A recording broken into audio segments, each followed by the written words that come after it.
Hi, this is Milbor. Today we will discuss one of my most favorite topics, and that is taxes. In particular, we're going to discuss the state taxes, Form B for interest and dividends, and Form D for capital gains. And we'll get right to one of my most favorite parts. Line 12, subtotal. Subtract line 11 from line 10 and enter the result in line 12.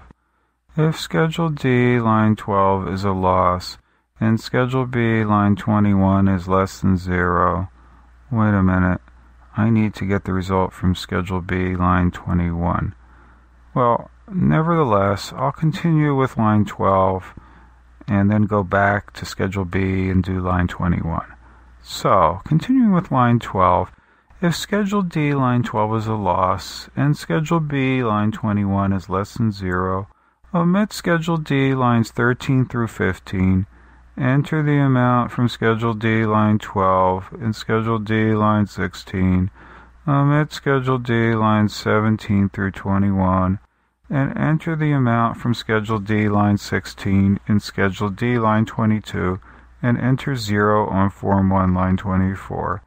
If Schedule D, line 12, is a gain, and Schedule B, line 21, is a loss, that pesky Schedule B, line 21. If Schedule D, line 12, is a gain, and Schedule B, line 21, is a loss, go to Schedule D, line 13. If Schedule D, line 12, is a loss, and Schedule B, line 24, is 0 or greater, go to Schedule D, line 13.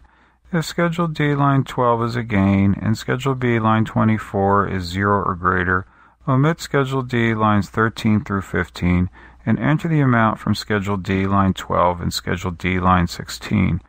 Well, to do line 12, we'll have to go back and do Schedule B, line 21. Schedule B, line 21. Available short-term losses.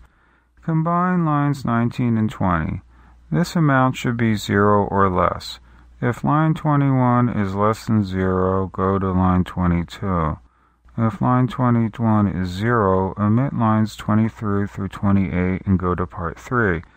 If Schedule B, line 21, is a loss, and Schedule D, line 12, is a loss, wait a minute, I need Schedule D, line 12 to do Schedule B, line 21, and I need Schedule B, line 21 to do Schedule B, line 12.